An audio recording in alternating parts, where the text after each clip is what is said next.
तो बच्चों, जैसा कि मैंने इससे पहले बताया था कि इसको मैं पूरी तरह से कंप्लीट करूंगा नेक्स्ट टॉपिक में। अगर आपको समझने में दिक्कत होती है तो दोनों पार्ट बैक टू बैक देख लीजिए, एक साथ एकदम समझ में आ जाएगा। और चैप्टर वाइज देख रहे हैं तो अगले दिन देखेंगे, लेकिन चीजें समझ में आ जाएंगी, कोई कंफ्यूजन नहीं होगा। बस ये है कि इस पार्ट को उसके बाद ही देखिए। तो पार्ट 3 में हम लोग आ चुके हैं और पार्ट 3 में हम ये समझ रहे हैं कि इसके जो प्रक्रियाएं आगे कैसे बढ़ती हैं। तो हमने यहाँ तक देखा था कि लोग आते हैं, मिलते हैं और वैचारिक आदान प्रदान के साथ साथ रीति रिवाजों का भी आदान प्रदान एक दूसरे में होता है, यानी ट्रांसफर शुरू हो चुका है। फूफा के लड़के बन चुके हैं, बातचीत होती होगी। तो अब हम लोग जब आगे बढ़ते हैं तो देखते हैं सन 1600 तो बहुत पीछे आ गए हैं। सन 612 ईस्वी में मोहम्मद साहब ने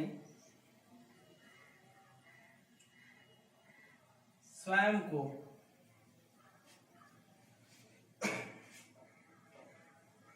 खुदा का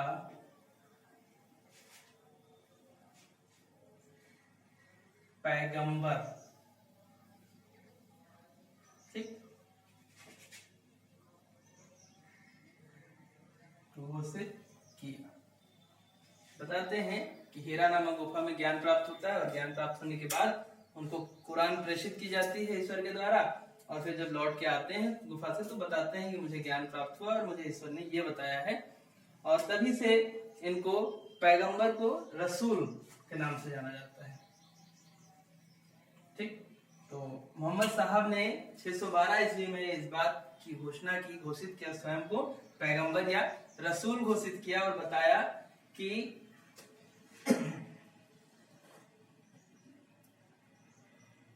आदेश हुआ है ठीक इनको किसका, ईश्वर का या अल्लाह का, ईश्वर या अल्लाह का आदेश हुआ है कि इबादत होनी चाहिए। इबादत होनी चाहिए किसकी, अल्लाह की इबादत होनी चाहिए। इबादत का मतलब पूजा पाठ। ठीक, पूजा या इबादत होनी चाहिए। इसके लिए उन्होंने कुछ विधियां बनाई, अत्यंत सरल विधियां बनी, जिसमें सबसे ज्यादा जो महत्वपूर्ण था वो था दैनिक प्रार्थना।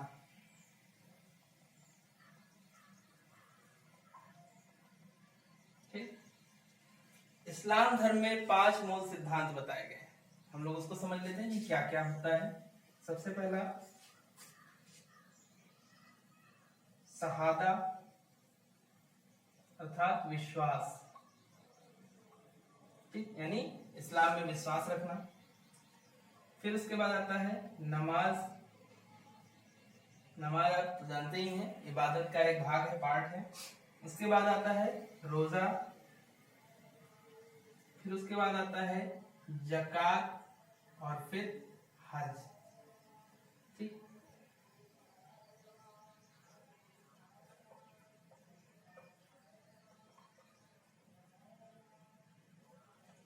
ठीक है। इस तरह से 5 सिद्धांत बताए गए हैं इस्लाम धर्म के कि इस्लाम को मानने वाले व्यक्ति को इनके अनुरूप ही आचरण करना चाहिए। उसे इस्लाम में विश्वास होना चाहिए, उसे नमाज पढ़नी चाहिए, उसको रोजा रखना चाहिए, उसे अपनी संपूर्ण संपत्ति पर ज़कात निकालना चाहिए। ज़कात का मतलब ये होता है कि जितनी प्रॉपर्टी है आपकी उसका 2.5% 2.5% निकाल कर, चाहे वो आपकी चल हो चाहे अचल संपत्ति हो, प्रॉपर्टी हो, खेत मकान दुकान कुछ भी हो, एक एक पैसे का इतना निकाल कर आप उसको डोनेट करें या दान करें। ठीक, फिर उसके बाद जीवन का अंतिम लक्ष्य क्या है, हज यात्रा करना। ये इनके 5 सिद्धांत हैं। तो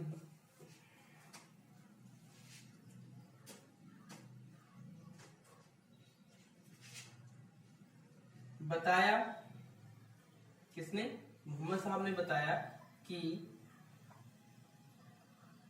आस्तिकों, आस्तिकों मतलब अरब की भाषा में उम्मा वर्ग, उम्मा, हिंदी भाषा में आस्तिक और अरबी भाषा में इसको उम्मा कहते हैं, यानी जो ईश्वर में विश्वास रखता हो। तो आस्तिकों का ऐसा समाज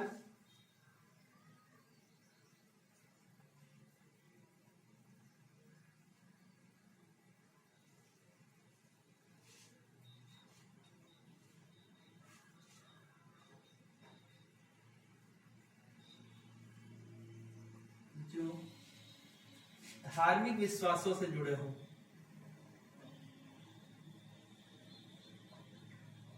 धार्मिक विश्वासों से आपस में जुड़े हैं, ठीक। यानी इनका क्या उद्देश्य था कि संगठन का जो माध्यम हो वो धार्मिक हो, लोग एक दूसरे से जुड़े हों, तो उसका एक ही कारण हो कि हम और ये दोनों एक ही धर्म के मानने वाले हैं। इस आधार पर एक संगठित समाज बनाने का प्रयास किया जाए, ये इनका लक्ष्य था, यह इन्होंने बताया।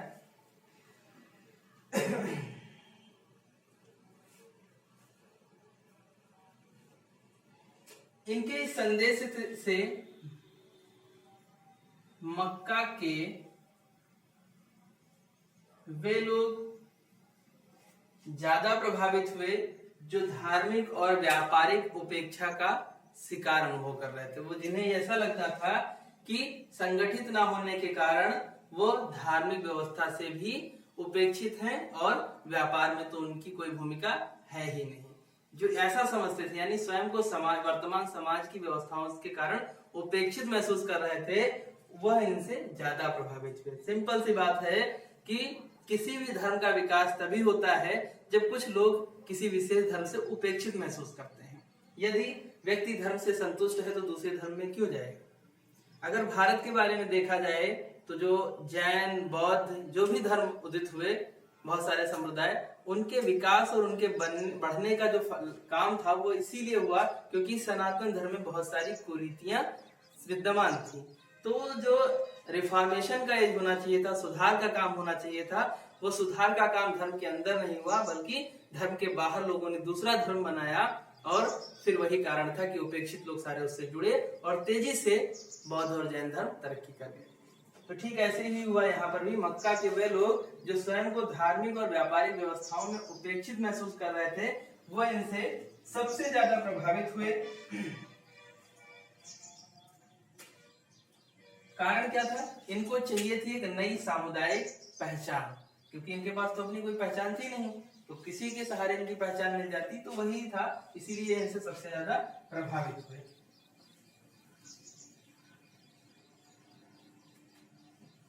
ये विकास का क्रम है कि कैसे इस्लाम धर्म या हजरत मोहम्मद साहब के विचारों का प्रचार प्रसार तेजी से आरंभ हुआ।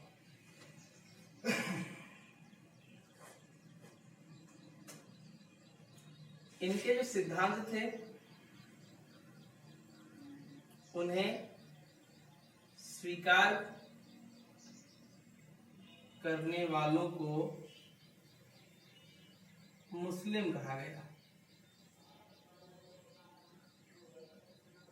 ठीक, जिन्होंने हजरत मोहम्मद साहब के सिद्धांतों को स्वीकार किया और जिन्होंने इस बात को माना कि ऐसे ऐसे होना चाहिए, ऐसे धर्म चलना चाहिए, ऐसे व्यवस्थाएं आनी चाहिए, वो मुस्लिम कहलाए।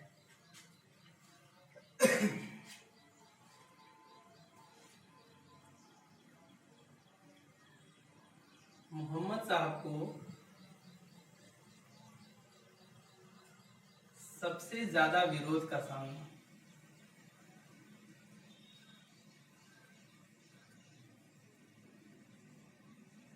मक्का के व्यापारी व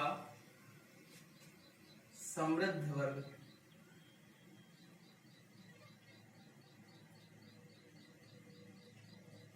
ठीक। देखिए, कहीं पर भी कोई भी नई व्यवस्था आएगी तो कुछ ना कुछ लोग उसके विरोधी हमेशा होते हैं, और यही हुआ यहाँ कि जो मोहम्मद साहब है, जो नए धर्म की वकालत करते हैं, नया धर्म चलाना चाहते हैं, सबको संप्रदाय, सबको धार्मिक आधार पर जोड़ना चाहते हैं, एक सभ्यता और एक संस्कृति के विकास की पहले सीढ़ी चढ़ने के लिए प्रयासरत हैं, उनका विरोध भी हुआ। और उनका विरोध सबसे ज्यादा किसने किया?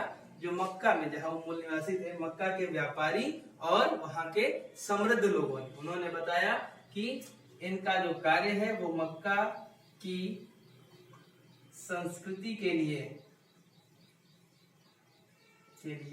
खतरा है।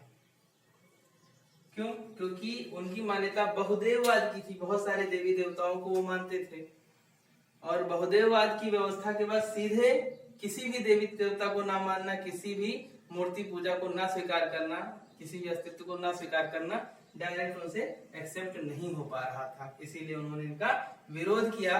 विरोध के परिणाम स्वरूप मोहम्मद साहब को मक्का से जाना पड़ा। इन्हें परिस्थितियां इस तरह से बन गई कि इनका वहां पर अब रहना मुश्किल हो गया था, निकलना पड़ा, और निकलकर मक्का से ये पहुंच गए मदीना।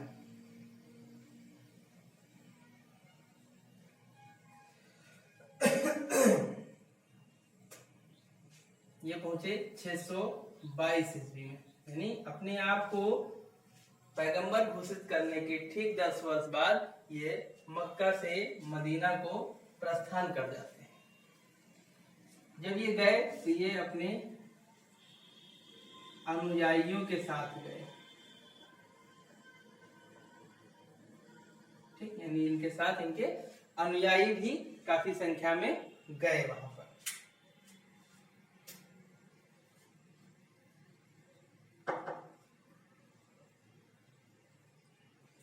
इस यात्रा को, ये जो मक्का से मदीना तक की यात्रा थी इनकी, इस यात्रा को हिजरा के नाम से जाना जाता है।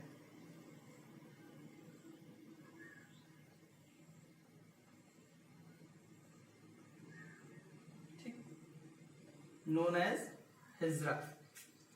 इस घटना को हिजरा के नाम से जाना जाता है। यानी जिसे कहते नहीं है किसी ने किसी के लिए कहीं स्थान के लिए कूच किया, या जो है एक स्थान से दूसरे स्थान की यात्रा की, या फिर कह लीजिए कि लड़ाई के लिए व्यक्ति गया, युद्ध लड़ने गया, तो कहते हैं क्या वो अभियान, ये अभियान, ठीक, दुनिया भर का। तो ऐसे ही ये भी था। तो इन्होंने इसको संज्ञा दी हिजरा की, इनकी यात्रा को, जो 22 में की गई।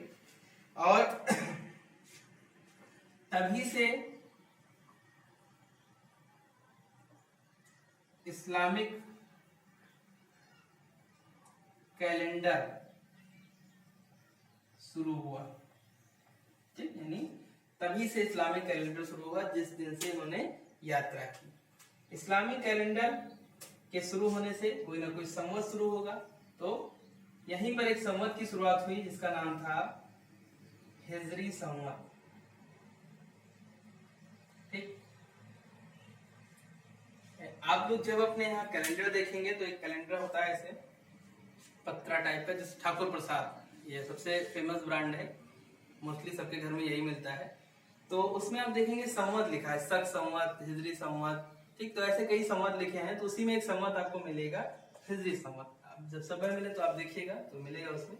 तो इस हिजरी संवत की शुरुआत इसी यात्रा यानी 622 से मानी जाती है। इस्लामिक कैलेंडर कब से शुरू हुआ?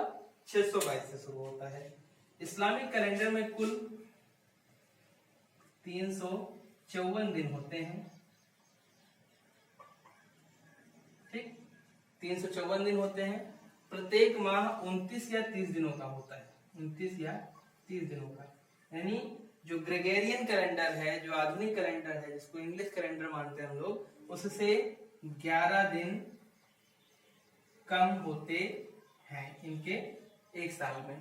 और यह 11 दिन कम होने के कारण इनका कोई भी त्योहार पुनः उसी मौसम में नहीं पड़ता जिसमें पहले पड़ा होता है। क्यों? अभी आप देखेंगे कभी रमजान का महीना बहुत गर्मी में पड़ेगा, तो कभी बरसात में पड़ेगा, तो कभी आगे बढ़ के ठंडी में पड़ेगा। तो इसके जो बढ़ने का कारण है, समय परिवर्तित हो जाने का जो कारण है, वो यही है कि 11 दिन इनके सत्र में कम होने।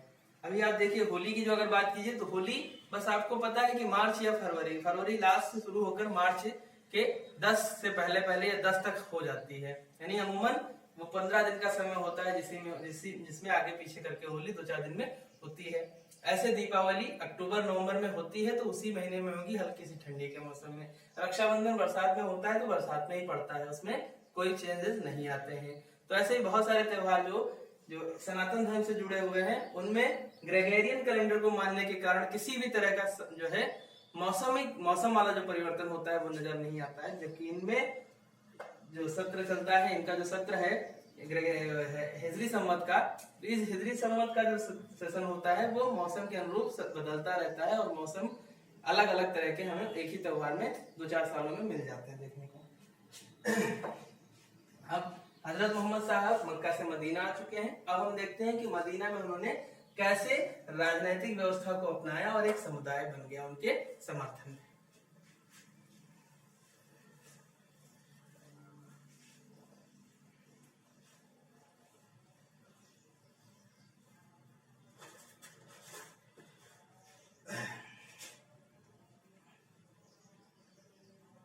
पैगंबर, ठीक।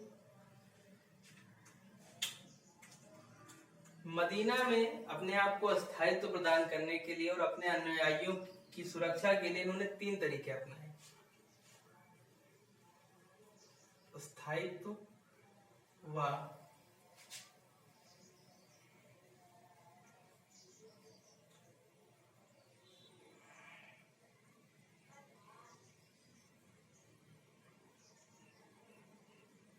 सुरक्षा के लिए इन्होंने 3 महत्वपूर्ण तरीके अपनाए।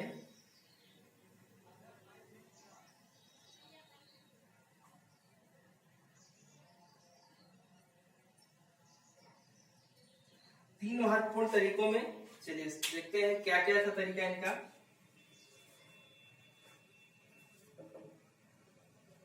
इनके जो अनुयायी या उम्मा वर्ग था, इनको क्या किया कि इसकी संख्या ज्यादा से ज्यादा बढ़ाने की कोशिश की, यानी एक बड़े समुदाय के रूप में बदला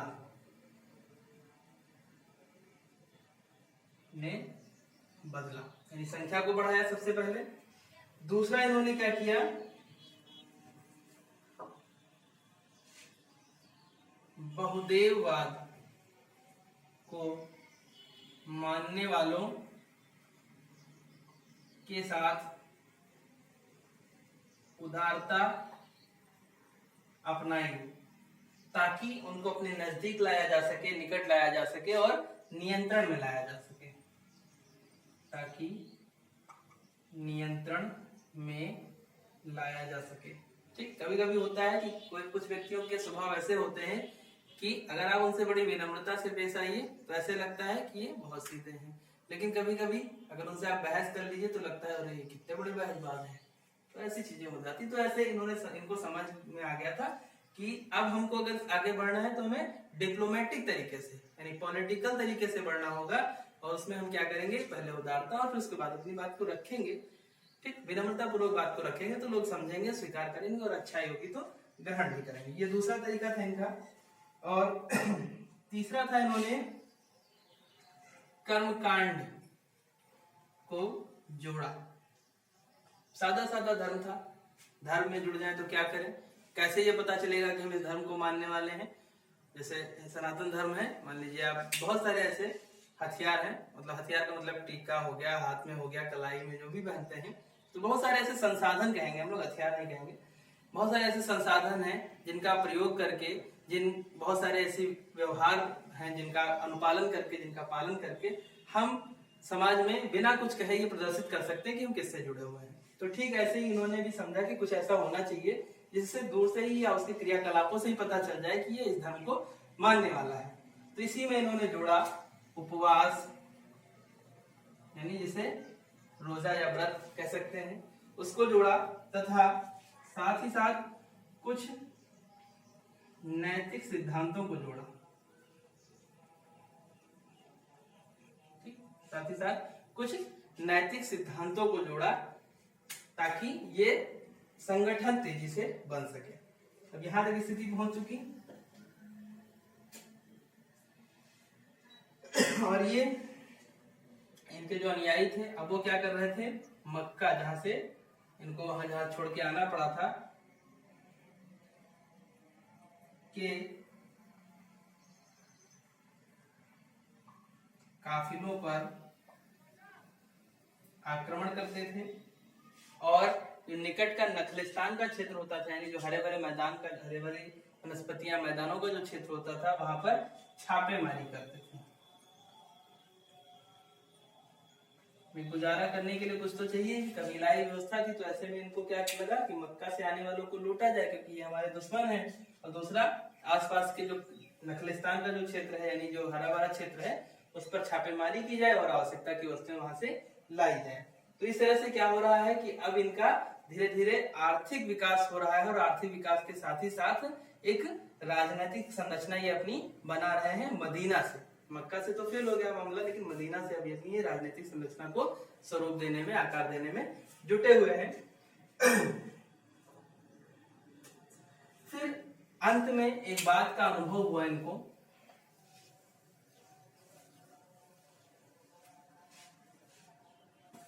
सबसे अंत में अनुभव हुआ कि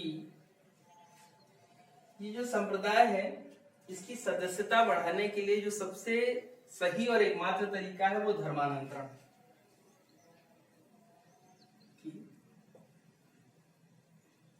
समुदाय में संख्या बढ़ाने का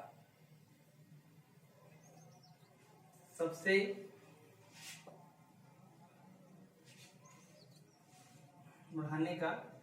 एकमात्र तरीका जो है वो है धर्मांतरण, यानी धर्म का परिवर्तन कराना। अब इन्होंने इस पर जोर देना शुरू कर दिया, इस कसौटी पर कार्य करना आरंभ कर दिया। ठीक, इस कसौटी पर कार्य करना इन्होंने आरंभ कर दिया।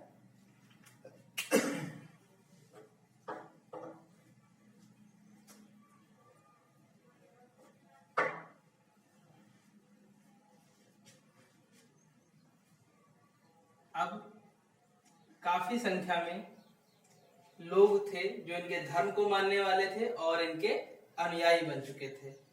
इन्हीं सब भी व्यवस्थाओं को देखते हुए धीरे धीरे प्रभावित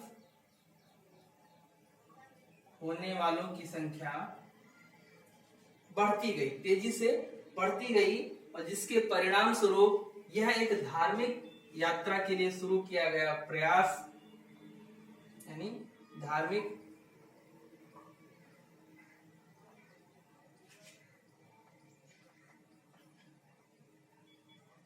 किया गया प्रयास धीरे धीरे राजनैतिक रंग में आने लगा। ठीक, राजनैतिक धर्म में आने लगा, और इसकी जो रीतियां थी, इसके जो सिद्धांत थे, वो निरंतर कड़ाई से पालन कराए जाने लगे। और उस कड़ाई से पालन होने की प्रक्रिया में जो मक्का था, जहां पर मैंने पहले बताया काबा था, और काबा में सभी के बुत रखे हुए थे जिनकी वह लोग पूजा आराधना करते थे, उन सभी को हटाया गया। क्यों? क्योंकि अब सभी के लिए अनिवार्य हो गया था कि प्रत्येक व्यक्ति को काबा की तरफ मुख करके नमाज पढ़नी है। ऐसे में यदि वो नमाज पढ़ते हैं काबा की तरफ, तो वहां पर रखे हुए हैं विभिन्न धर्मावलंबियों के बुत, तो वो उनके प्रति नमाज पढ़ रहे हैं, जबकि इस्लाम धर्म में किसी बुत या फिर ये कहिए किसी मूर्ति का कोई अस्तित्व नहीं होना चाहिए, इसीलिए वहां से हटाया गया। और इस तरह से एक धार्मिक यात्रा के रूप में आरंभ हुआ ये साम्राज्य, ये धर्म, इस्लाम धर्म एक राजनीतिक रंग में रंगता चला गया, और फिर विभिन्न राजनीतिक लड़ाइयां लड़ी गई, राजनीतिक क्षेत्रों में प्रयास किए गए, और इस धर्म के आधार पर लोगों को अपने साथ जोड़ते गए, और धार्मिक वातावरण का राजनीतिक वातावरण के साथ समावेश करते गए, और इसी के कारण एक बड़ा साम्राज्य इस्लाम धर्म का, इस्लामिक जो है तैयार हुआ, जिसका प्रभाव सीरिया, अफगानिस्तान सहित पूरे अरब पर रहा। कुछ भाग यूरोप का भी थोड़ा बहुत इनके अधीन रहा। मिस्र, मेसोपोटामिया का जो भाग था अधिकांश कब्जे में रहा, और थोड़ा बहुत क्षेत्र और प्रभावित हुआ। फिर एशिया की तरफ जब बढ़े इस्लामिक लोक मान्यताओं वाले लोग, तो भारत पर भी अधिकार रहा लंबे समय तक। ये प्रक्रिया थी इनके सामुदायिक सांप्रदायिक उदय के बाद से राजनीतिक व्यवस्था में प्रवेश करने की। ठीक है, तो ये आपका थर्ड टॉपिक के माध्यम से ये पॉइंट्स कंप्लीट हो जाता है। फिर इसके बाद जो हमारा आता है वो देखेंगे खलीफाओं का शासन, क्योंकि हजरत मोहम्मद साहब 500-600 साल तो जीवित रहे नहीं, थोड़ा सा समय था उनका, उसमें उन्होंने अपने जो भी सक्षम थे किया। उसके बाद वो शासन व्यवस्था चली आई खलीफाओं के हाथ में। अब देखेंगे खलीफाओं ने साम्राज्य के विस्तार के लिए क्या क्या कार्य किए। फिर उसके साथ ही साथ हम देखेंगे कि गृह युद्ध की स्थिति क्यों आ गई, खलीफाओं में आपस में गृह युद्ध और संघर्ष की स्थिति क्यों आ गई, और संप्रदायों का निर्माण जैसे शिया सुन्नी में विभाजन, अब्बासी और उमैयद खलीफाओं में विभाजन, ये सारे विभाजन कैसे हुए। ठीक है, तो आप लोग इसको समझिए। मिलते हैं नेक्स्ट वीडियो में नेक्स्ट टॉपिक के साथ। Thank you.